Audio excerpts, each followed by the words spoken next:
Have you ever stood in your own kitchen? The one you painted yourself. The one where you baked birthday cakes and packed school lunches for 30 years. And felt like a complete stranger.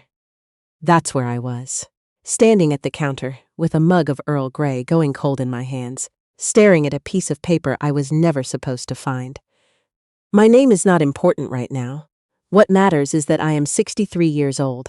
I live outside of Guelph, Ontario, and for 38 years I believed I was in a good marriage. I want to say that again, because I need you to understand the weight of it. 38 years. That's longer than some people have been alive. That's 2 daughters grown and moved out. That's a retirement we planned together at the kitchen table, with a road atlas and a highlighter, circling places in Nova Scotia we always said we'd see. That's a life, a whole life, and my husband Chester Aldridge, had been quietly, methodically, building a second one without me. I met Chester when I was 24.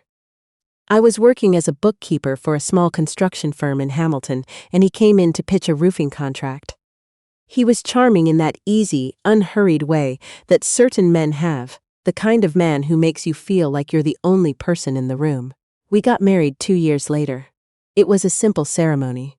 Backyard of my parents' house. I wore my mother's dress, taken in at the waist. Chester cried when he saw me come down the aisle. I have a photograph of that moment on the wall in our hallway. Or I did. We built our life the way most people do. Slowly, with intention, with a lot of compromise. I kept working after we married, first in bookkeeping. Then eventually I moved into office management for a medical clinic. When our daughters were small, I cut back to part-time.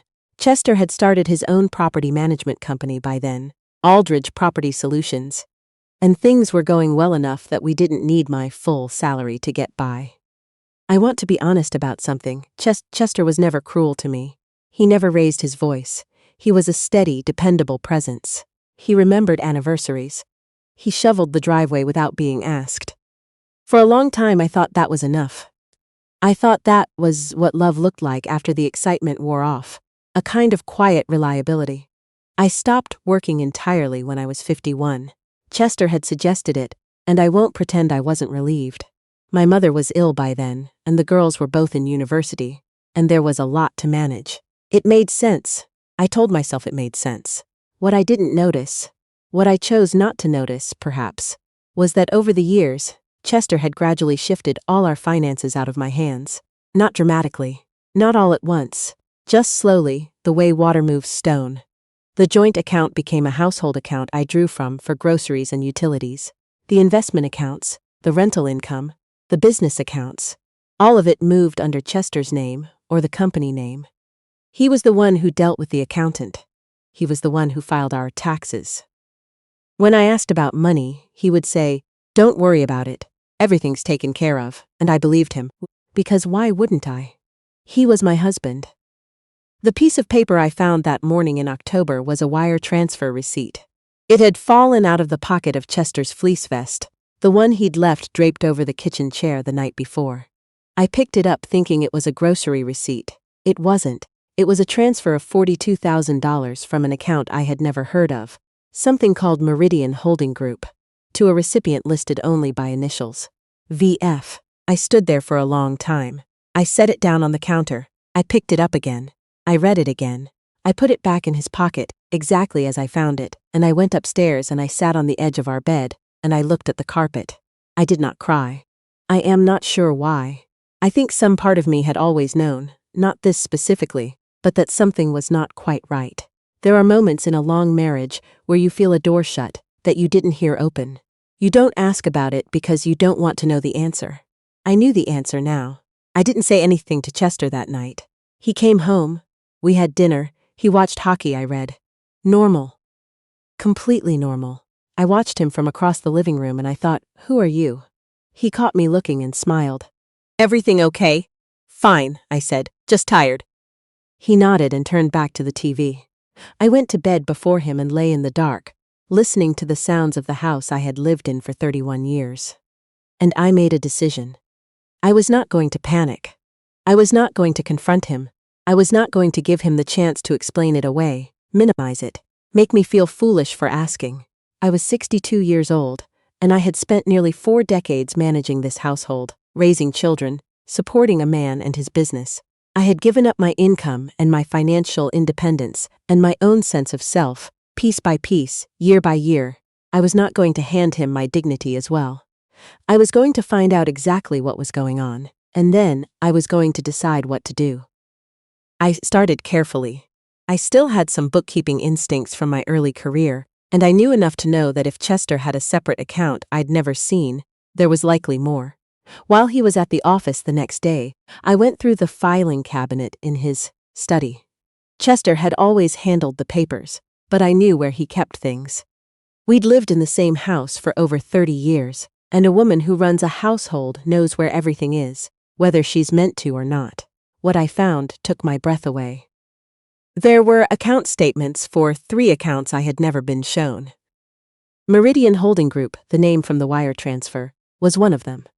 But there was also something called Clearwater Property Trust, and a personal account at a different bank than the one we used jointly. The Clearwater statements showed regular income from what appeared to be rental properties.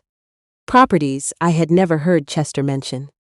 The personal account had a balance I will not write out here, but it was significant. More than significant. It was the kind of number that told me Chester had been siphoning money away from our shared life for years, possibly since before I stopped working. I photographed everything with my phone. Every statement, every page.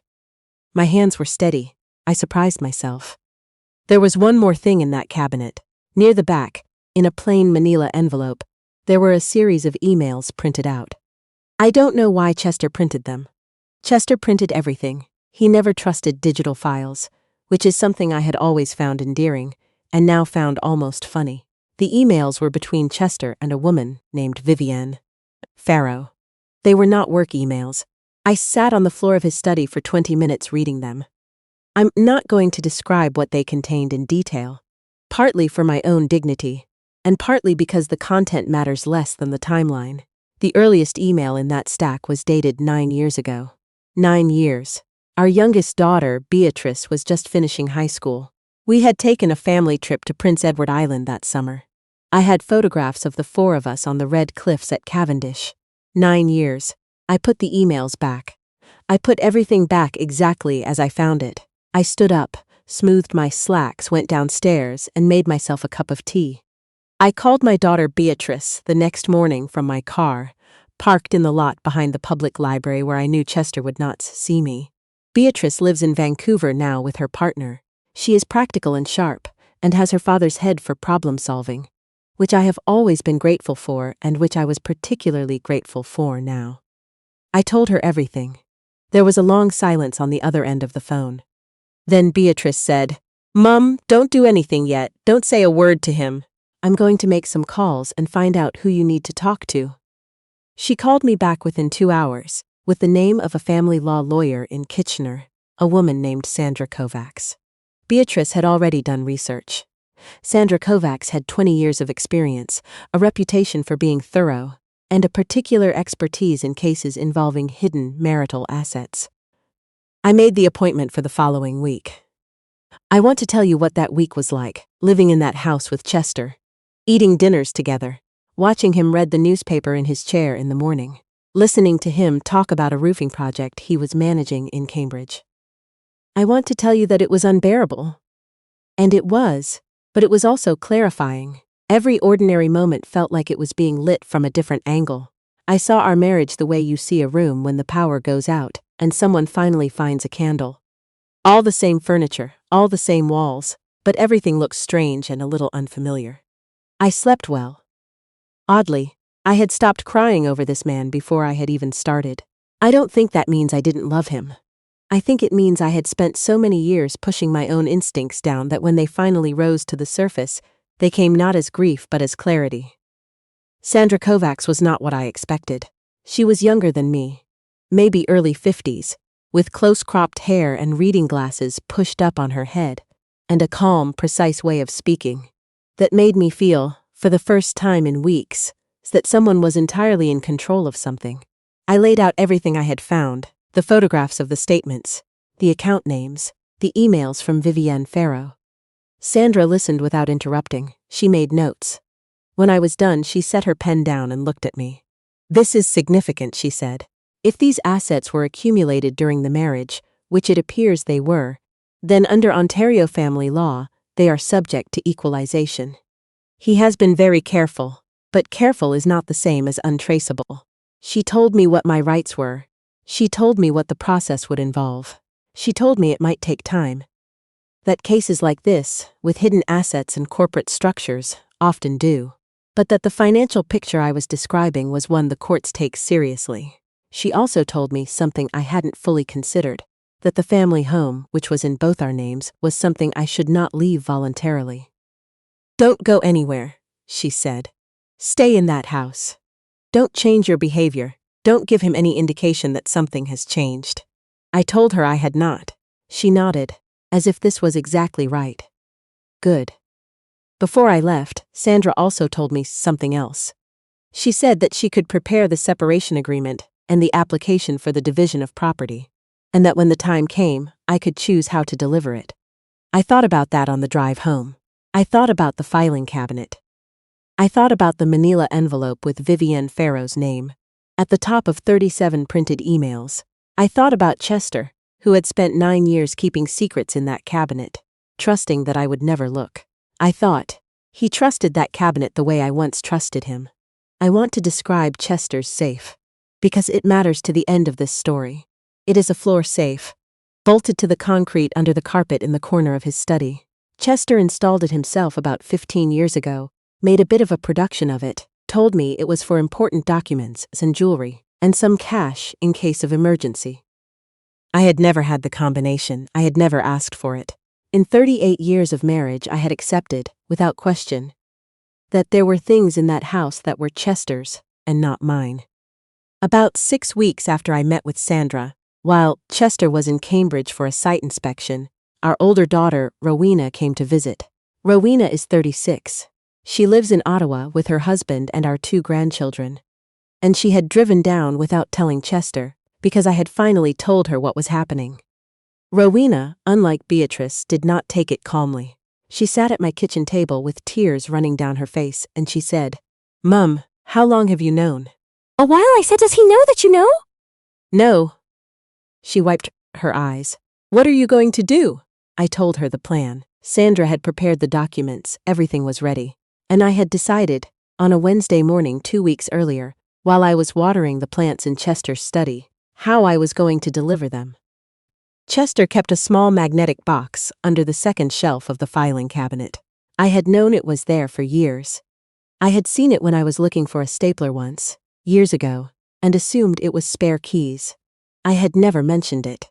When I looked at it again that October afternoon after finding the wire transfer receipt, I understood what it was. It was the spare combination to the safe. I had memorized the number that day. I hadn't used it. I was waiting. Rowena looked at me. "What are you going to do with the documents?" I smiled at her for the first time in months. Chester came home that Friday at 6:30. I had made his favorite dinner: roast chicken, roasted potatoes, green beans. We ate. He told me about the Cambridge project. I asked questions. I refilled his water glass. After dinner, Chester went to his study to return some calls, as he always did. I sat in the living room and waited.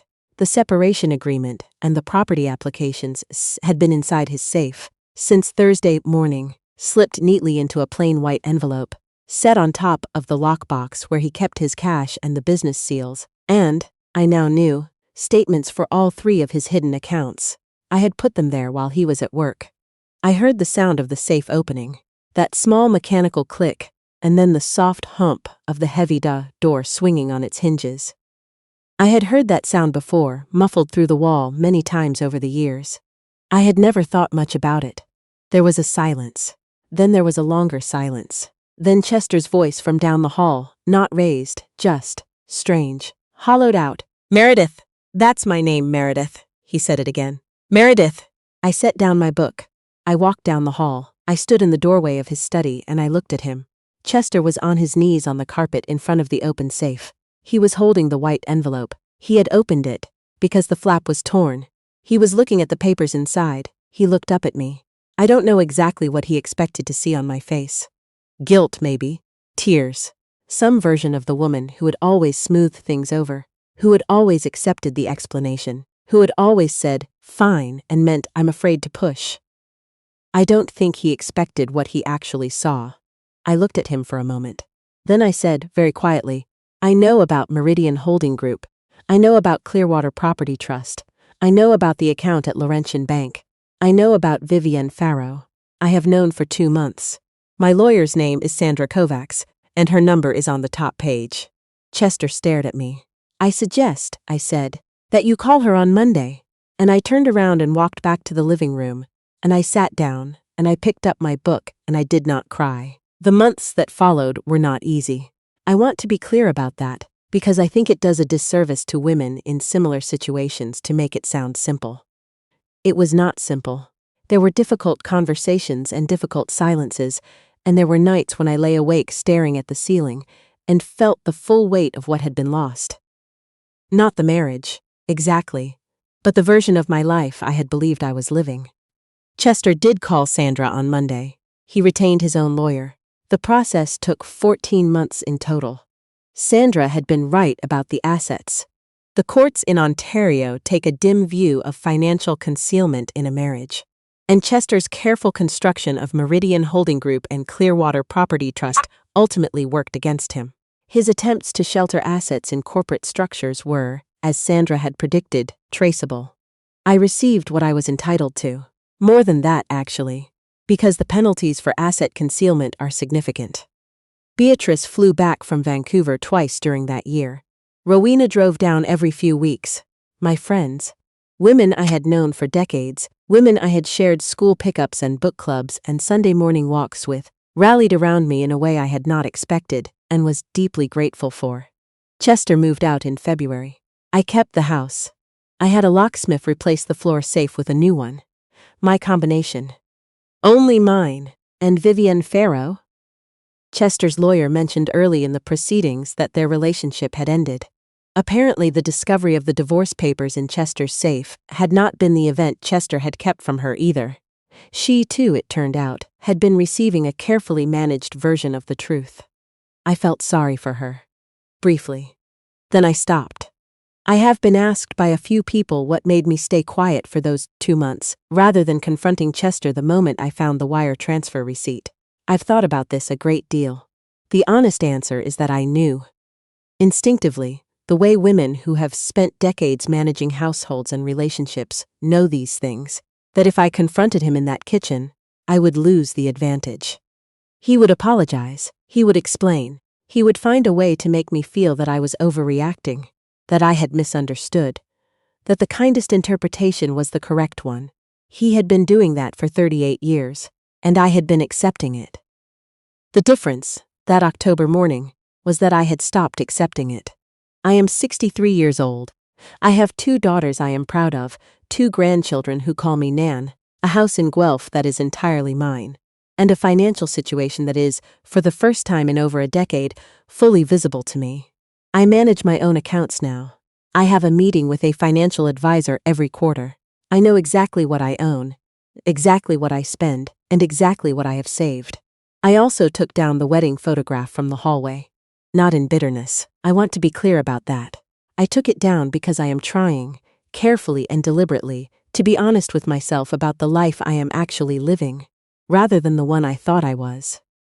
There is a framed photograph of Beatrice and Rowena and me on that wall now, the 3 of us at the cottage last summer. We are standing at the end of a dock, laughing at something one of us said. I do not remember what. It doesn't matter. What matters is that we were laughing. If you are somewhere in this story, if you recognize something in it, something you've been pushing down or explaining away or telling yourself, doesn't mean what it looks like. I want you to know this. You are not too old. It is not too late. The clarity when it comes is not a breaking. It is a beginning. And when you find what you need to find, keep quiet. Stay calm. Call the right people and then wait.